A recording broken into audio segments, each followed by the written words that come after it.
Primero que nada, buenos días. Espero que hayan pasado muy bien el fin de semana largo. Espero de corazón que les haya ido muy bien en los exámenes, que si no me equivoco tuvieron la semana pasada, o la otra, no me acuerdo bien, ahora me falla la memoria.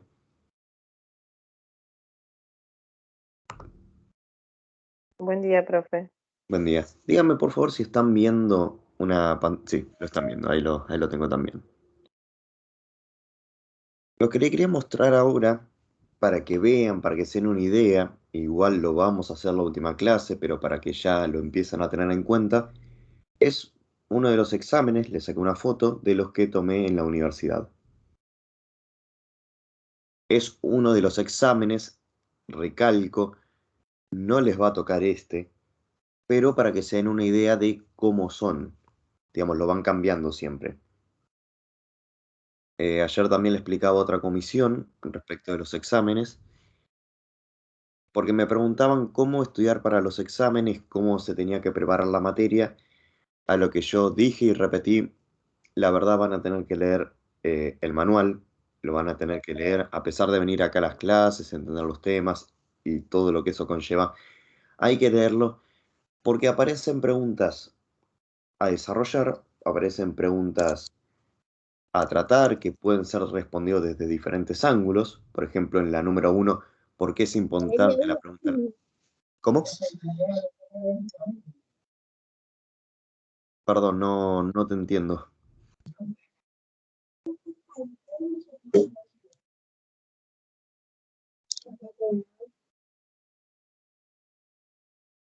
No sé si puedes mandar el comentario por escrito o seré yo, pero me llega muy mal el audio, no entiendo lo que decís. No, no se escucha.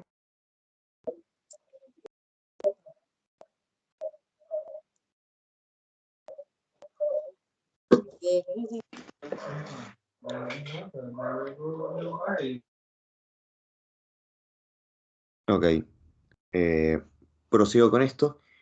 Lo que les quería comentar es que, por ejemplo, si miran la pregunta uno de un tema que ya vimos, que ya estuvimos viendo, te da la chance de que puedas ir respondiendo desde varias posturas, desde varios puntos. No, porque es importante la filosofía, lo puedes relacionar con lo que vimos de el origen de la poli, la antigua Grecia, explicar su génesis y por qué era relevante. Lo puedes tratar desde el apartado que es una pregunta problematizadora, lo puedes tratar desde el apartado de que busca despertar, busca que no nos quedemos en lo acostumbrado, en lo ya aceptado. Permite una amplia gama de respuestas que son todas correctas, que pueden ser corregidas así. Ahora, si vamos al punto B, por ejemplo, ¿cuál es la función de la filosofía para Max Horkheimer? Ya estamos hablando de otra cosa, ya estamos hablando de otro punto. Acá ya les está diciendo un autor. ¿Este autor está en el manual? Sí, está. Hay un párrafo donde te va a dar la opinión de este autor en el módulo número uno. Entonces, pero el problema es que si ustedes lo leen, dicen, bueno, alguien opinó algo, lo paso a derecho.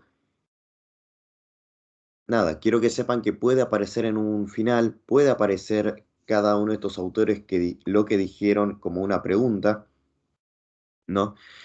Por lo cual es bastante para leer, es bastante para tener en cuenta, y es por esto que yo les insisto mucho que lean antes y lean también después de la clase. Sencillamente porque es mucho más fácil que ahora empiecen a hacer un resumen, que ahora empiecen a hacer un apunte, que incluyan de todo y que después no tengan que leer solos o leer desde cero para estudiar. Eso el primer punto, y sencillamente les comparto las cosas que fui encontrando a medida que corregía. Esto lo vimos en la clase pasada, marcar lo que corresponde y justifique al menos dos opciones de acuerdo con lo que propone Galileo Galilei para caracterizar a la ciencia moderna de la naturaleza. En este caso yo les recomendaría muchísimo que no solo lo marquen. Yo he recibido muchos exámenes que te hacían dos crucecitas en algunas y no justificaban nada, porque dado el caso de que se equivoquen, supongamos, la opción C es errónea, ¿no? Le ponen una cruz, ya se tiene que tomar como malo el punto. Ahora, si justificás, por ejemplo, la opción C, y yo o el docente que lo esté corrigiendo se da cuenta en qué se equivocaron, se dan cuenta que, por ejemplo, leyeron mal la oración y que entendieron otra cosa, pueden llegar a rescatar el punto, pueden llegar a hacer un mejor examen. Así que en la parte de estudio, nuevamente les recomiendo, lean desde antes, empiecen ahora a hacer apuntes, ahora a estudiar, lleguen lo mejor posible al final y a la hora de hacer el examen no se olviden nunca de justificar, no se olviden nunca de hacer todo lo que pide el punto, no lo dejen a medias. Era sencillamente eso lo que les quería mostrar, eso lo que le quería comentar, más que nada en función de que puedan hacer un buen examen y que mi intención es que todos aprueben esta materia, que de ser posible el 100% pase el curso de ingreso. Bueno, era sencillamente eso. No sé si tienen alguna pregunta respecto del examen. Paréntesis, lo vamos a ver en la última clase. Igualmente vamos a hacer un simulacro de examen. Pero si tienen una pregunta ahora, cómo preparar la materia, los escucho.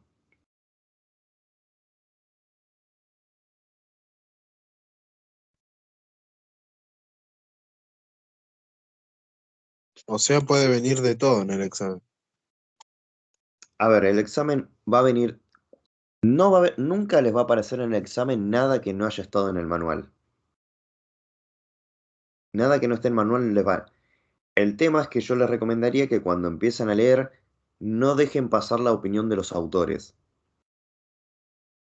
Digamos, no estudien solamente el contenido, sino fíjense que cuando dice este autor, por ejemplo, Deleuze, dice esto del valor de la filosofía, no lo pasen de largo, anótenlo, ténganlo en cuenta, porque puede ser una de las preguntas. No solo porque es importante la pregunta filosófica, sino porque es importante para Deleuze, por ejemplo, que es otro de los autores que tienen la primera unidad. Por ejemplo, en la segundo módulo tienen el punto de Galileo Galilei. No lo pasen de largo, es importante. Si te nombran un autor, tenelo en cuenta, estudialo. También los textos que aparecen al final de cada módulo, que son como una ampliación, un apoyo, ¿de ahí también van a sacar preguntas? No he visto preguntas de los textos en específico, estoy casi seguro que no, se los corroboro para la clase que viene, pero son importantes para entender lo que dice el autor, para entender lo que está explayando y la verdad que sirven mucho. Así que no creo que les pregunten por un texto en específico, pero a veces sacan frases, sacan ideas, te pueden llegar a poner entre comillas una frase del texto que tienen atrás de todo y te dice, bueno, justifique por qué esto lo diría Platón, o justifique por qué esta es una idea de Nietzsche, o justifique por qué esta es una idea aplicable al módulo 3, X. O sea, en ese sentido pueden usarlo. Ay, dale, se entiende. Perfecto. Se darán cuenta por qué entonces les insisto mucho con que arranquen desde ahora y que aprovechen el tiempo para leer, para hacer consultas y para empezar a estudiar. Digamos, no pretendo que ninguno de acá salga filósofo, mi mayor pretensión es que todos aprueben el curso de ingreso. Entonces, les recomiendo con entusiasmo que arranquen desde ahora, que empiecen a leer y que no solo participen en la clase y después se vayan a dormir la siesta, sino que traten de darle el mayor tiempo posible ahora porque es tiempo que después se ahorran y es llegar mejor al final, es llegar más cómodo, más tranquilo, que es una sensación, la verdad, mucho mejor y piensen que van a tener 55 minutos, una hora para responder un examen. Lo mejor que te puede pasar es llegar, tener la hoja enfrente, es el mismo examen, mirar la 1 la C, la 2 la C, la 3 la C, la 4 la C, y te pones a escribir.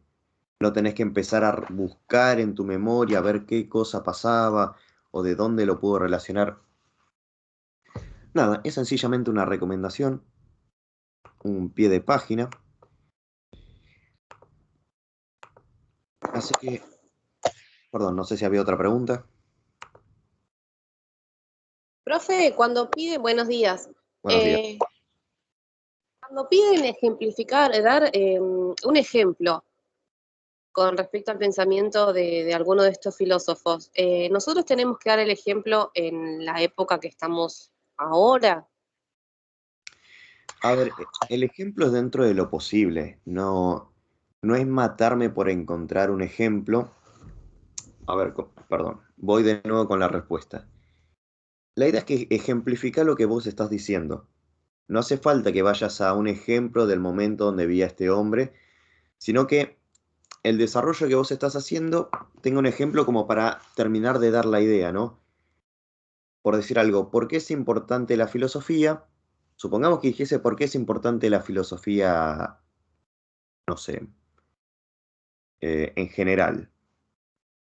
Pues ahí pones, bueno, es importante la filosofía porque problematiza las cuestiones, nos hace salir del lugar de comodidad, tiene preguntas problematizadoras, nos habla de la riqueza del mundo, lo puedes llevar por muchos lados y pones un ejemplo cualquiera, puede ser de tu época, puedes poner, yo siempre pongo ejemplos con árboles porque me gustan los árboles, ¿no?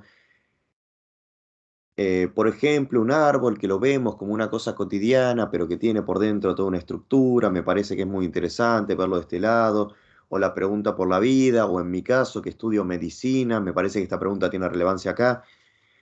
No tiene que ser desde el punto de vista del autor. Con que explique lo que vos estás tratando de decir, es absolutamente válido. Está correcto. O sea, no hace falta que lo sea desde el punto de vista del autor. Ok, listo, listo. Muchísimas gracias. Por supuesto que tampoco se contraponga con lo que el autor opina, ¿no? Que el ejemplo no termine diciendo otra cosa. Pero sería eso. Bueno, Claro, la opinión nuestra no es, no, no sería bueno, sería como poner un ejemplo, algo así como paralelo a lo del autor. eh, claro, el ejemplo en realidad lo que viene a hacer es, si la explicación no quedó totalmente claro, vamos a reforzar la explicación con un ejemplo como para dar a entender, mira, así es como se está entendiendo el concepto. Es como darle más fuerza a la respuesta propiamente, ¿no? Entonces, en ese sentido, si el ejemplo, eh, en vez de ayudar, desfavorece, o en vez de acercarse más al pensamiento del autor, se aleja, y ya es un poco más complicado. La idea es acercarse lo más posible, tanto con la respuesta como con un ejemplo. Dice definir, explicar y ejemplificar. Hay a veces respuestas que no tienen ejemplo, que es muy difícil, o que digamos es muy rebuscado encontrar el ejemplo. Ahí ya no hace tanta falta, pero en las que puedan ejemplifiquen.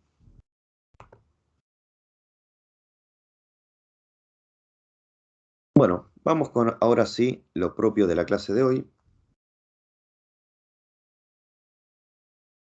Ahí está. Pasó una semana, pasó bastante tiempo.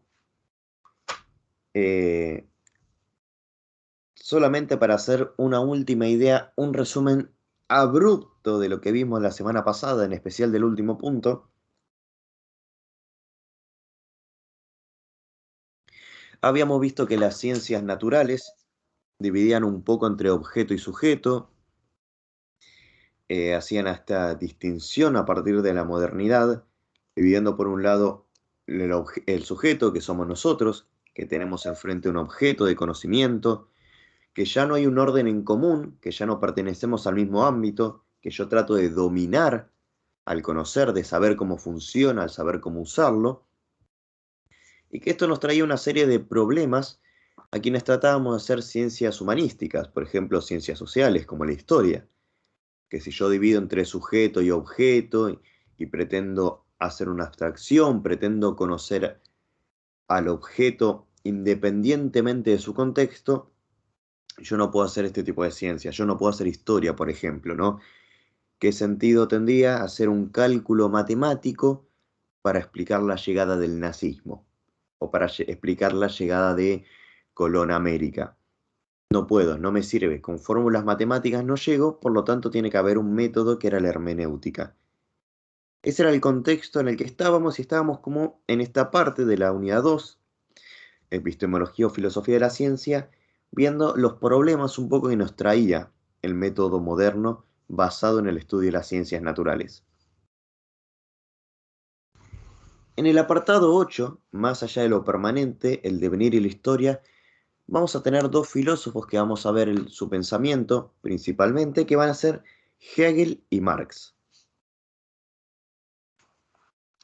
Nos vamos a encontrar con nuevamente el problema del cambio. Les hago un pequeño recuerdo de la clase pasada. Nosotros habíamos visto que la ciencia moderna pretendía ser una abstracción de las cosas, ¿no? Separar las cosas, quedarme con aquello que lo puedo cuantificar, lo puedo poner en números, lo puedo poner en fórmulas, y el resto de las cosas las terminaba dejando de lado.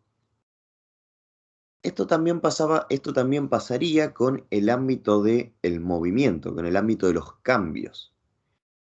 Por ejemplo, si algo está cambiando, un auto que se desplaza, en la ciencia moderna lo que uno trataría de hacer es, bueno, decime a qué velocidad va el auto, decime la masa del auto, decime la resistencia del aire con que se está desplazando, o sea, dame números, dame cosas quietas, dame cosas fijas, y con lo fijo yo voy a explicar lo cambiante, ¿no? Con los números yo voy a explicar, por ejemplo, el movimiento.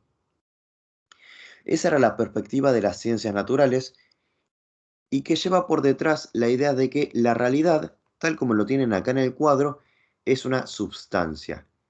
¿Qué es una substancia? Lo abstraído, lo permanente, lo que no cambia. Esto un poco lo veíamos la clase pasada, ¿no?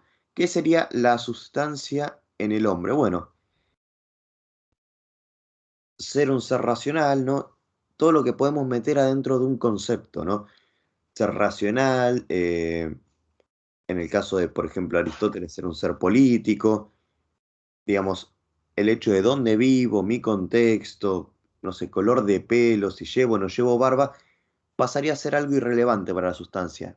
No tiene importancia. Eso lo llamamos un accidente, ¿no?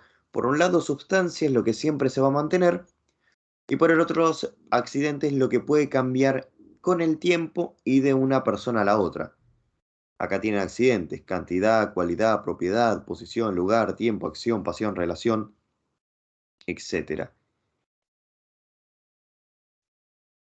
En el caso de las ciencias sociales, o la nueva propuesta que nos traen Hegel y Marx, es que no hay que pensar tanto, o hay que repensar el tema del cambio, no como algo fijo. Yo no puedo transformar el cambio en algo fijo, sino que tengo que pensar el cambio tal como cambio, tal como algo que varía, tal como algo que no se mantiene. Es decir, ellos están queriendo pensar la realidad que cambia como algo cambiante, como algo que no puede ser encerrado en fórmulas matemáticas, en fórmulas geométricas. La gran pregunta que podríamos tener acá, que va a ser la pregunta de Hegel, es ¿cómo es el cambio en tanto que cambia, en tanto que es cambio? ¿No? Sin reducirlo sencillamente a una fórmula matemática. Y eso es lo que nos va a servir más que nada para los fenómenos humanos y culturales, ¿no?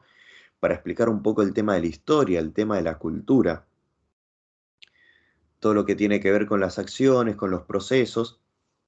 Entonces, cuando ellos empiecen a pensar el cambio, empiecen a averiguar qué es esto que nosotros llamamos cambio, le van a poner el nombre a este estudio de dialéctica. ¿Qué vendría a ser la dialéctica? Dialéctica, a 2 puntos: la estructura, el orden, la lógica, tal como lo tiene acá, que siguen los cambios. Siempre que algo cambie, va a seguir este orden que llamamos dialéctica. Lo vamos a ver en el siguiente apartado mucho mejor, pero es eso para que se den una idea. La propuesta que traemos acá en el apartado 8 es ver cómo es el cambio en tanto que cambio. Paso a leer un poco lo que estamos viendo ahora. ¿Qué significa esto? Referido a ver el cambio como algo quieto, como lo hacían las ciencias. Aplicar la fórmula es subsumir lo que varía en lo constante, reducir lo cambiante a lo que no cambia, la ley expresada en la fórmula. La fórmula materializa un principio o una ley, que es lo que incluye todos los casos y lo que permanece siempre fijo. Los datos particulares son las informaciones sobre cada caso ¿Qué es lo que se quiere resolver? En el conocimiento de la naturaleza se aborda el movimiento desde la perspectiva de lo inmóvil. El problema que se plantea aquí es, ¿cómo sería posible un conocimiento de lo que se mueve, pero dando lugar a la comprensión del movimiento? ¿Cómo es posible comprender el movimiento mismo? Si vimos que el conocimiento verdadero siempre lo permanente, ¿no? Esta es un poco la idea que nos había quedado la clase pasada. Lo que se puede decir con verdad es aquello que no cambia. Incluso lo vimos un poco en el módulo 1, ¿no? Esta idea de que si algo cambia, lo que digo hoy mañana puede pasar a ser falso porque puede cambiar esta realidad. Ahora, si tenemos este contexto, ¿cómo explicamos el movimiento? Sin transformarlo en algo quieto, sin transformarlo en algo inmóvil. Porque claramente el movimiento, valga la redundancia, se mueve, cambia. No lo podemos explicar a partir de algo quieto. Esto mismo lo va a llevar Marx, y lo vamos a ver un poco más en la patada 9, a la idea de que el movimiento, en el caso particular del hombre, siempre va a ser un construirse a sí mismo, va a ser un trabajarse, va a ser un accionar sobre sí mismo, cuyo fin va a ser siempre más libre. Si queremos entender la dialéctica, este término que explicamos hace un ratito, que es el orden, la estructura del cambio, en el caso del hombre la dialéctica va a ser un movimiento cuya razón, cuyo orden va a estar guiado siempre a que el hombre sea cada vez más libre. Lo que caracteriza al ser humano es la acción por la cual se constituye a sí mismo. Es la lucha contra toda fuerza exterior que lo ate, que lo cierre o lo encadene a una naturaleza fija. En sentido afirmativo, es la lucha por afirmarse a sí mismo, por realizarse y darse una identidad por hacerse un mundo. En sentido negativo, es la lucha para destruir toda amenaza a la libertad ya realizada. Hegel reconstruye todo el proceso histórico de la humanidad mostrando que no se deriva de una naturaleza o sustancia, sino que es un proceso en el cual el hombre se va haciendo e inventando. ¿Qué es lo que queremos decir acá un poco? Cuando preguntemos qué es el hombre desde esta postura, no podemos decir es un animal racional, no podemos referir a su estructura física. Lo que tenemos que decir es que no hay una naturaleza fija que me explique completamente el hombre. No hay una definición de hombre que me deje satisfecho, que me explique por qué nos comportamos, por ejemplo, acá en Argentina de una manera, no sé, haciendo asado los domingos, y en la India se enojan si les das la mano izquierda. Ese tipo de cosas no pueden ser explicadas a partir de que somos animales racionales o a partir del cuerpo. Necesitamos un poco más. Necesitamos tener en cuenta el cambio. Y el cambio aparece de esta manera, ¿no? Como no atado a una naturaleza fija. El hombre no es una naturaleza fija, sino que siempre está guiado a ser cada vez más libre. Siempre está buscando darse una identidad. Y esta tiene que tender hacia la libertad. Espero no haberlos mareado, espero no haberlos hecho abandonar la clase. No sé si hay alguna pregunta hasta ahora.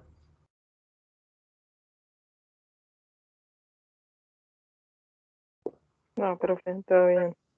Bueno, vamos a seguir con el siguiente apartado. Más allá de la objetividad y lo positivo. A ver, me parece que hay un comentario. Ninguna pregunta. Bueno, perfecto.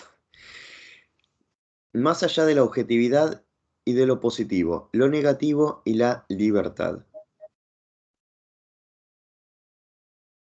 Un poco lo que habíamos visto en la anterior clase, que supongo que les quedará lejos por el fin de semana largo y por los exámenes y todo lo que hubo de por medio, es que había una separación muy fuerte en la modernidad entre sujeto y objeto. De tal manera que yo conozco algo completamente diferente a mí mismo, que se me escapa por completo, con lo cual yo no tengo una relación. La propuesta de Hegel es, nosotros somos parte del mundo, no es posible, no es tan, sí, bueno, no es posible, no es tan cierto dividir todo en sujeto-objeto, pertenecemos a este mundo, de tal forma que el sujeto, el hombre, puede ser transformado en objeto o deviene en objeto, o mejor dicho, el objeto deviene en sujeto. Un poco difícil quizás este concepto de devenir, pero podríamos decirlo dentro de la realidad, dentro de todos estos cambios, aparece un sujeto, aparece un ser que conoce, y la naturaleza deviene o se transforma o llega a ser cultura o historia. Esa sería la idea. Los objetos en el mundo, nosotros somos uno más, llamémonos sujetos, y dentro de la naturaleza, de los órdenes que hay, el nuestro es uno más, que es el espíritu, que es la cultura, perdón. Por supuesto, es una forma mejor, es una forma superior. No obstante, seguimos perteneciendo a esta dialéctica, a este movimiento, a este cambio que hay en el mundo. Así como vemos en el cuadro, la dialéctica va a tener una parte que es la naturaleza, la dialéctica natural, la dialéctica histórica, que es este proceso que se va a dar en particular de la naturaleza en el hombre, que es la historia, la cultura, el espíritu humano. La dialéctica natural va a hablar de lo simple, mientras que la dialéctica histórica va a hablar de lo complejo. ¿Por qué hablamos de lo simple y de lo complejo? Si nosotros vemos el cambio en la naturaleza, no es algo muy novedoso, no es algo muy espectacular. ¿A qué me refiero con que no es algo novedoso y que no es algo espectacular?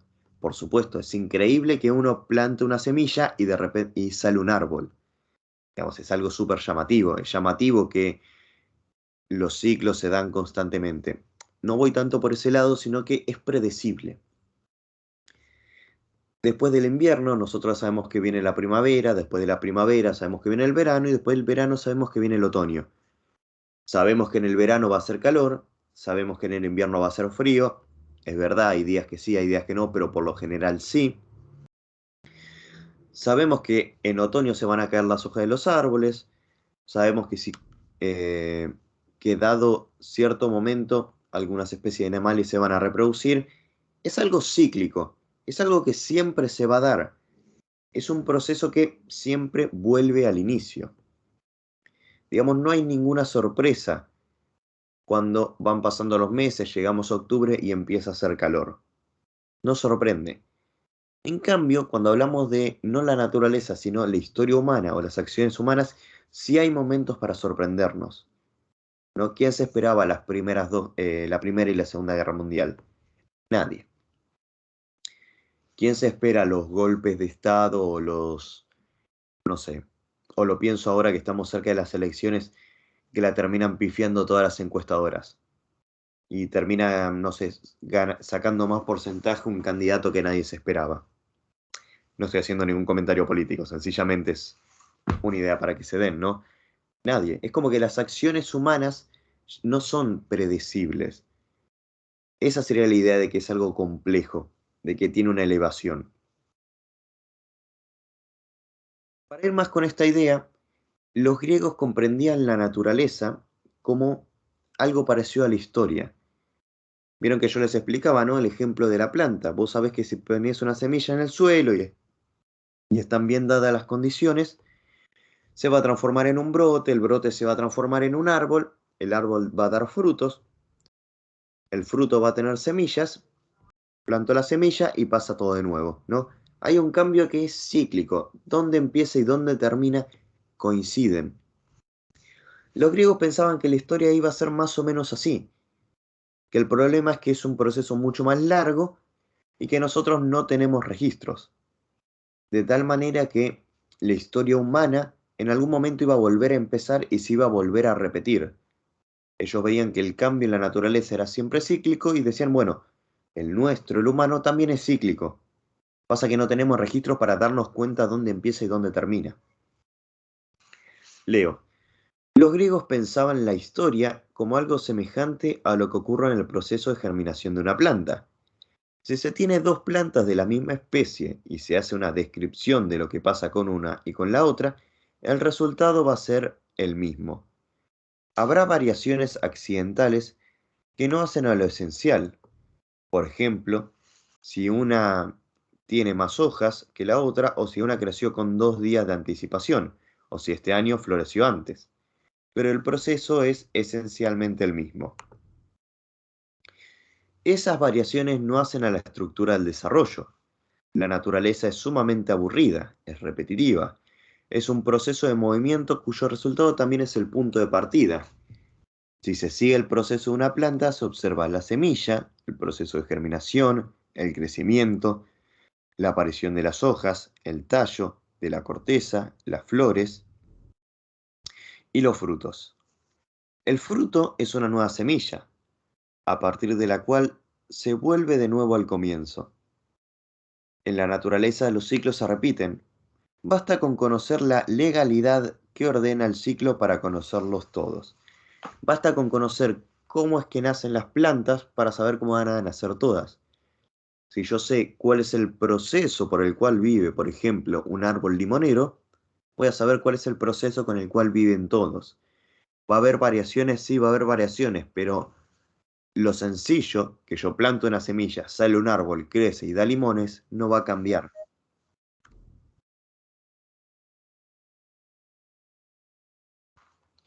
En el caso de la historia, va a ser algo parecido y a la vez no, va a tener similitudes. Va a ser un proceso cíclico, nuevamente, que va a repetir instancias, pero la mejor forma de pensarlo es como acá tienen la imagen a la izquierda, como una escalera de caracol. Es un proceso donde nosotros volvemos al punto de partida, pero estamos un piso más arriba, estamos un nivel más alto. Es lo mismo en cierto sentido en que volvemos al punto de partida, pero estamos mejor, estamos en un nivel más elevado, cosa que no pasa en la naturaleza. Ocurre como en las escaleras de caracol, en las que a dar una vuelta completa se está otra vez en el mismo punto, pero no en el mismo plano, porque se está en un piso más arriba o unos metros más arriba. Lo mismo ocurre con los procesos espirituales, en donde el punto de partida y el resultado están en niveles diferentes. Que el nivel al que se llega sea superior significa que es más complejo, más rico, más real, más racional. En términos de Hegel, más libre. Entre el orden natural y el cultural hay una ruptura, una discontinuidad. No es lo mismo el orden cultural que el orden natural. Eso quiere decir, va a haber un desarrollo, y esto también lo va a tomar mucho Marx, que se va a dar entre rupturas, que lo anterior se empieza a negar, ¿no? De tal manera que cuando sucede algo nuevo, empieza a negar lo previo, por ejemplo, con la aparición de la democracia, ¿no? ¿Qué pasa? ¿Es lo mismo que lo anterior? ¿Es lo mismo que el gobierno por parte de un monarca? En cierto sentido sí, porque es una nueva forma de organizarnos, pero en cierto sentido no, porque está rompiendo con la versión de la autoridad, está diciendo no, ahora nos gobernamos con la razón. En ese sentido hay una ruptura, es volver, ¿no?, a buscar la mejor forma de ordenar, por ejemplo, la vida en común, pero rompiendo con lo que venía atrás.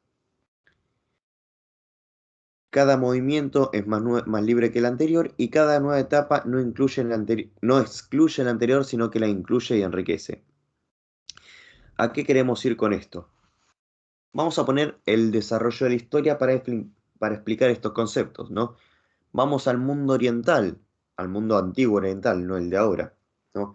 El emperador, figura del poder. Él gobernaba y él hacía lo que querían y el resto eran meros súbditos. Solamente él era libre. Solamente a él se lo podía considerar libre. Entonces, cuando hablamos de ir hacia la libertad, decimos, bueno, tenemos una libertad primitiva. ¿Hay libertad? Sí. Uno es libre. Cuando se avanza de manera histórica y nos dirigimos hacia el mundo antiguo, como vimos antes en la polis griega, tenemos que algunos son libres. Tenemos que algunos pueden decidir, tienen representación, son perdón, tienen representación, no, tienen voto, pueden hablar dentro del ágora, pueden ir a estas reuniones, pero veíamos que otros no. El esclavo no era libre, la mujer no era libre, los niños, bueno, no, perdón, los niños dejémoslo de lado, no es tan relevante ahora. Entonces, es como un paso, es volver a buscar cómo organizar una sociedad, digamos, esta vuelta de caracol, volver al inicio, pero con más libertad. Ahora no solo uno es libre, sino que varios son libres. En el caso de la antigua Grecia, los varones mayores de edad. Continúa la historia, continúa el desarrollo del ser humano. Llegamos al mundo cristiano y al mundo moderno. Acá no solo algunos son libres, sino que ya se universaliza la libertad. Teóricamente, a partir de los planteos cristianos, y en relación a la política, más que nada con la modernidad y más que nada con el siglo de las luces. ¿Cuál sería la idea acá? Nuevamente, otro movimiento dentro de la historia en la cual ya son todos libres. Pero cada uno comprende al anterior, cada uno integra al anterior. Digamos, por ponerlo en palabras, el mundo antiguo trae consigo esta idea de que hay que organizarnos del mundo oriental, hay que establecer un orden, y lo hace más libre que los orientales. O sea, incluye todo lo que traía el mundo oriental y lo mejora, y lo supera. Lo mismo con el mundo antiguo. ¿Lo traemos al mundo cristiano, al mundo moderno, incluso a nuestro mundo, el contemporáneo? Sí. Adoptamos sus ideas sobre la democracia, sobre cierta igualdad, pero la superamos, damos un paso más adelante y es no solo algunos son libres, sino que en este nuevo sistema son todos libres. En este sentido es dar un paso más adelante y en este sentido es volver a lo mismo como si fuese una escalera de caracol, estar un nivel más arriba, pero incluir todo lo que vino antes. Es decir, cada etapa es más compleja que las anteriores, y de lo más complejo se puede entender lo más simple, pero no a la inversa. Más compleja significa que las incluye, que las integra. Desde la realización de la libertad actual, se puede entender la libertad de los antiguos, de los orientales, pero no al revés. Creo que se entiende un poco esta idea, ¿no?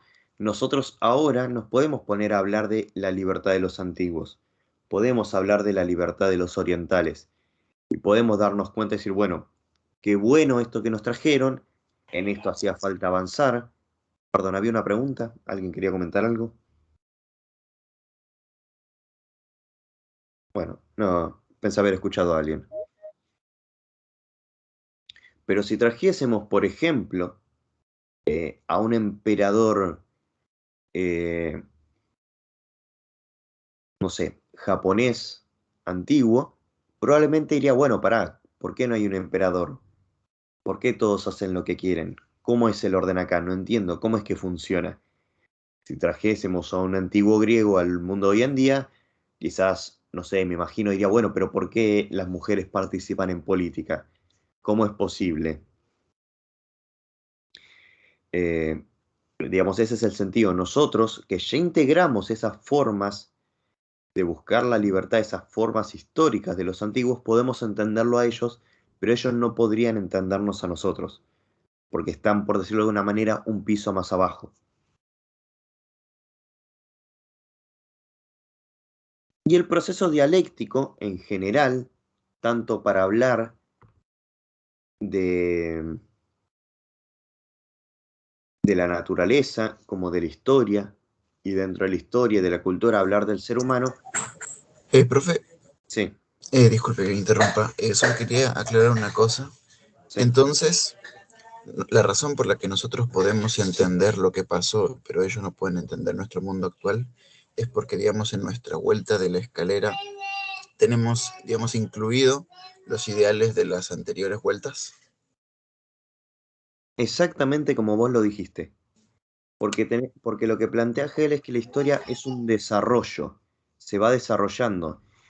Y nosotros, digamos de alguna manera, somos el resultado de este desarrollo. Así que por eso mismo. Quizás para que se entienda un poco mejor, es como que a ver, a ustedes les va a pasar, no sé cuánto dura sus carreras, supongamos, digamos 5 años que dure. Ustedes desde quinto año van a poder volver a material de primer año y van a agarrar y van a decir, ah, mirá, sí, esto lo engancho por acá, por acá, por acá, sí, lo entiendo. Ahora, si a un alumno de primer año le das material de quinto año, posiblemente abra un libro y esté completamente perdido. ¿Por qué? Porque el de quinto ya integró todo lo de los 4 años anteriores. Entonces, por eso puede volver a primer año, leer y decir, ah, mira, esto lo llevo para acá, para acá, para acá, mientras que el de primero no puede ir hasta el de quinto y ver qué pasa. Más o menos iría por ese lado, no sé si el ejemplo ayuda un poco más. Sí, sí, profe, te entiendo. Perfecto. Por favor, hagan ese tipo de preguntas porque lo mejor es que quede lo más claro posible. El proceso dialéctico, que era este esquema, esta estructura, este orden que seguía el cambio, tanto en la naturaleza como en la cultura e historia, va a tener 3 puntos que los vamos a nominar así: comienzo, realización y finalización. Propiamente Hegel usa el término tesis, tesis, antítesis y síntesis. No los vamos a usar, me parece que estos son mucho más cómodos. Así que usemos el término comienzo, realización y finalización. Así aparecen también en el manual, así que nos vamos a quedar con ellos. Comienzo va a ser lo que es en sí, lo que podríamos decir refiere más a la naturaleza, refiere más a lo inmóvil, a lo estático, a lo quieto. Por ejemplo, un alumno universitario que, al igual que, por ejemplo, ustedes que ahora están haciendo el curso de ingreso, que están ingresando, podríamos pensarlo así como, en el caso de la naturaleza, como una semilla, ¿no? La semilla, de alguna manera, es una semilla, pero tiene sentido únicamente en tanto que en algún momento se va a transformar en un árbol. Está preparada para transformarse en un árbol.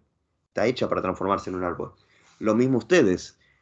Están haciendo este curso de ingreso, hoy son estudiantes del curso de ingreso, únicamente porque tiene sentido en tanto que ustedes quieren avanzar, quieren entrar a una carrera y transformarse en profesionales en cualquier área que se estén dedicando.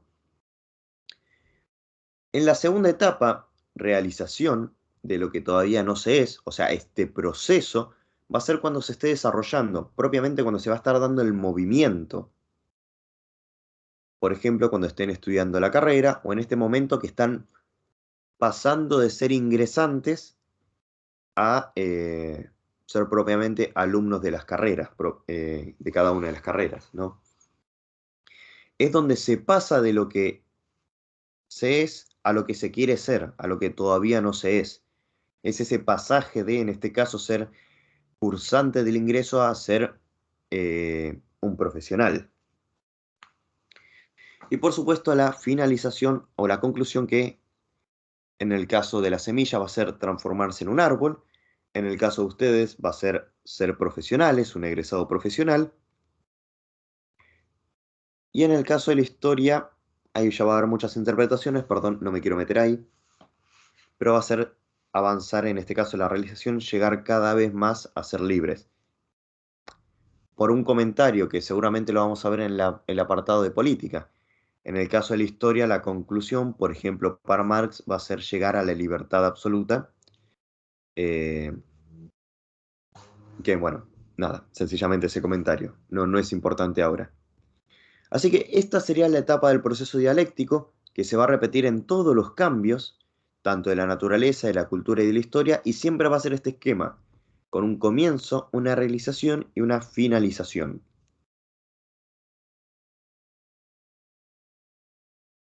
Entonces, según Hegel, cuando hablemos de la libertad, cuando hablemos de la realidad, estamos hablando de una realidad constantemente en movimiento, en realización, me gusta ese término, ¿no? Que se está realizando a sí misma, que la realidad es móvil, que la realidad es movimiento, que no la podemos entender sin el movimiento que tiene por detrás, y la libertad finalmente como un ejercicio y como una conquista, ¿no? Ejercemos la libertad y la vamos conquistando a medida que actuamos en la cultura, a la medida que nos desarrollamos. ¿Alguna consulta hasta acá, antes de entrar en el último apartado? Profe, yo te Sí. quería preguntar con respecto a la definición de dialéctica que diste al inicio, no llegué a notarla. ¿Cómo sería? ¿Dónde estaba dialéctica? Bueno, no les di mi definición o lo que yo digo por dialéctica. No sé si tengo el manual a mano como para... No importa, igual está bien, es lo mismo. La dialéctica sería aquel orden, aquella estructura, aquel proceso, por decirlo de alguna manera, del movimiento, del cambio. Digamos, es la estructura que rige el cambio. De esta manera lo podemos ver, ¿no? De alguna manera la dialéctica es decir, siempre que haya movimiento y que el movimiento es lo que se da en la realidad, va a haber un comienzo, una realización y una finalización. Esa sería la idea de dialéctica. La estructura o el orden que sigue el cambio. Eso me gustó, la estructura o el orden que sigue el cambio es la dialéctica. Y si lo extendemos un poquito más, la estructura o el orden que sigue el cambio, tal que tiene un comienzo, una realización y una finalización. Algo muy similar les va a decir en el manual. No sé si quedó clara esa definición, si no la podemos repasar un poquito. Pero sería eso, ¿no? El orden o la estructura del cambio, tal que tiene un comienzo, una realización y una finalización. Sí, sí, entiendo. ¿Alguna Me otra suena todo consulta? mucho a una metamorfosis, puede ser. ¿Cómo? Perdón, ¿me lo repetirías? Que todo esto que nos está explicando suena mucho como una metamorfosis. Es una buena idea para entenderlo a Hegel, ¿no? Puede pensarse como una metamorfosis tanto de la cultura, ¿no? Tanto de la naturaleza como de la historia. Sí, va mucho por ese lado. Es muy parecido a lo que diría Hegel. Así que sí. Ok, no sé si hay otra consulta, un comentario, alguna idea. Bueno, sigamos con este último apartado. Va a ser cortito, el apartado 10. Más allá del sujeto, el proceso de descentralización. No sé, no lo vimos a Descartes. No sé si lo veremos, me parece que no. No lo recuerdo en el manual. Pero lo que tiene Descartes, para hacer algo muy chiquito, algo muy resumido, es que él va a hacer todo un sistema de filosofía cuyo conclusión o cuya parte más fuerte es que el hombre es, por sobre todas las cosas, un ser pensante y racional. Quédense con eso nomás. Para Descartes, el hombre es un ser pensante y racional. Nada más. Y eso va a ser lo que entendemos por concepción cartesiana es que viene de Descartes, del sujeto. Un sujeto consciente y un sujeto racional. Y en base a esta conciencia y en base a esta racionalización, se va a fundamentar el esquema de ciencia que ya habíamos visto, ¿no? Como de alguna manera que la razón que domina, la razón que atrapa, que conoce, que abstrae, va a ser el principio de conocimiento con lo que conocemos y con lo que dominamos a la realidad. A partir del siglo XX, bueno, tiene bastantes antecedentes, como lo vemos acá, pero más que nada en el siglo XX va a haber un proceso de descentralización. Ya no se va a hacer tanto foco en la razón, porque va a haber muchas cuestiones que van a poner en duda que el centro de todo conocimiento humano, de toda explicación humana, va a ser por el lado de la razón. Esto principalmente se va a dar por los comentarios o las ideas que nos traen estos autores. Darwin, Marx, Nietzsche y Freud. Yo quizás agregaría dentro de estos a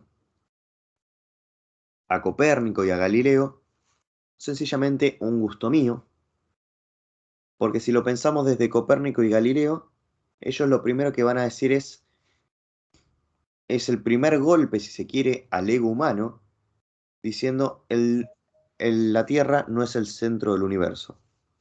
Acá van a seguir como golpes al ego humano, pero más que nada a la razón. El primero va a ser Darwin, que va a decir no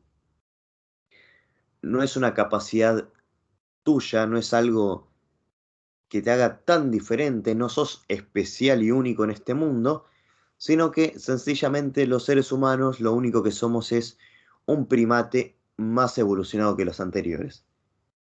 Lo nuestro, eso que llamamos razón, que tantas flores le tiramos, en realidad es una capacidad adaptativa más.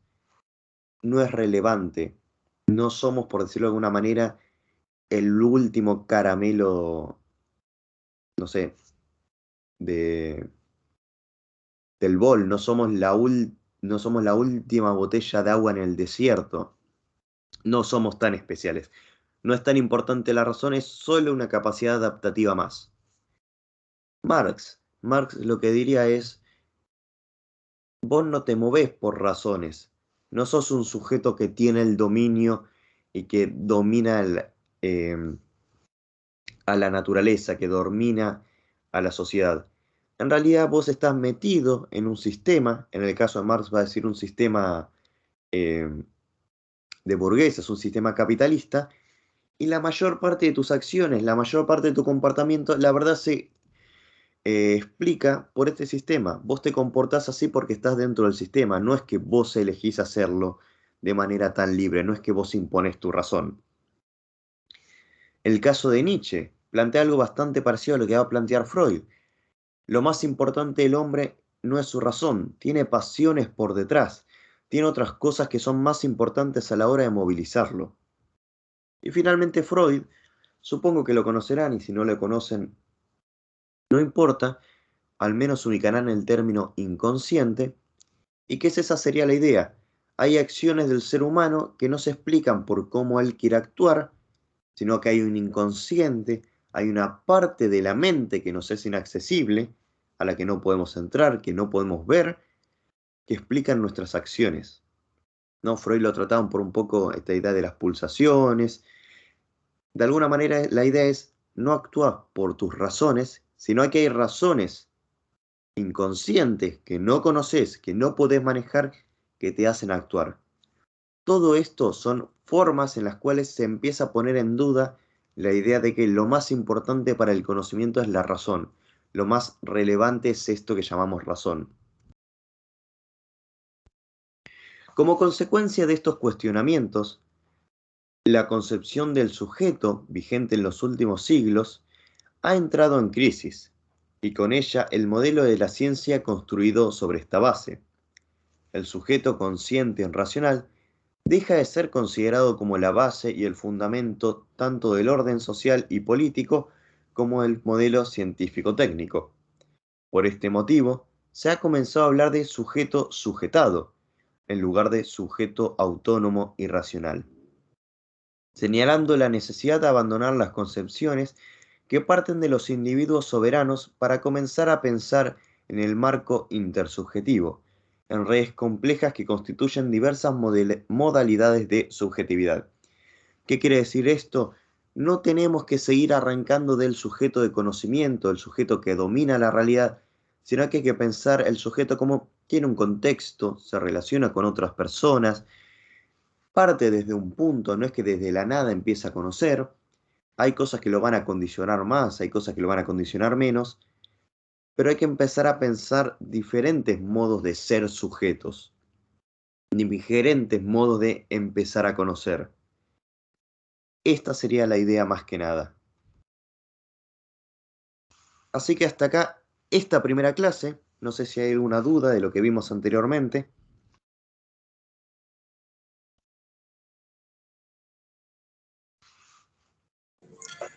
Profe, la idea de sujeto sujetado no me quedó muy claro, ¿lo puedes repetir? La idea de sujeto-sujetado lo podemos transformar, la podemos traducir, la podemos entender como un sujeto contextualizado, un sujeto condicionado, un sujeto que no es aislado del mundo, que va a haber cosas que lo van a hacer actuar de cierta manera o de cierta otra, ¿no? Por dar un ejemplo, ¿no? Nosotros tenemos un contexto, por ejemplo, vivimos acá, en Argentina, eh, estamos sujetos a ciertas reglas, a ciertas lógicas, de tal manera que estamos sujetados a un modo de vida que vemos países de Medio Oriente donde una mujer no puede caminar sola con la calle y es como no, lo tachamos directamente de irracional, lo sacamos de vista, decimos no, eso no puede ser. No es que lo empezamos a ver, no es que empezamos a comprender la realidad en blanco, sino que ya venimos con concepciones, ya venimos con cosas que nos demarcan, ya venimos con cosas que nos llevan a decir esto sí o esto no.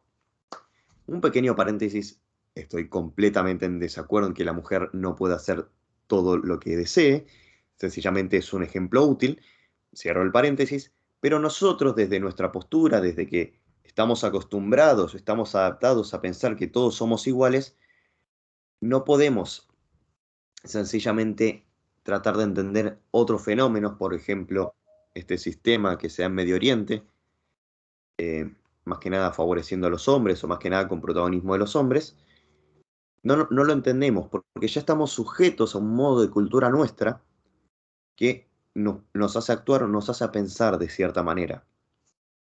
Lo mismo incluso dentro de nuestra cultura. Hay personas que les parece inadmisible que existan cosas como el vegetarianismo o el veganismo, porque nada, ya está. Están criados en un lugar donde el domingo se come asado y como que eso forma parte de la vida y forma parte del contexto. Y es como, ¿cómo dejar el asado? No entiendo. Esa sería la idea de sujeto sujetado. Es un sujeto que tiene contexto, que no piensa desde cero, sino que va a haber variables sociales, económicas, políticas, que lo van a hacer actuar de cierta manera y de cierta otra no. No sé si se entendió, si no, reformulame un poco la pregunta. Profe, Sí. sería como que la persona se lleva por un sistema de creencias o pensamiento que en realidad no es propio, sino que viene como tomado de esa cultura. Claro, claro. A mí me gustaría hacer una pequeña distinción a gusto personal. Yo no diría que está completamente determinado, sino que está un poco condicionado. Está un poco determinado, poquito, digamos. No es que una persona, no sé, en el medio de Medio Oriente no se puede dar cuenta que hombres y mujeres son iguales. Pero va a ser mucho más complicado. Va a tener muchas más trabas para llegar a un tipo de pensamiento así.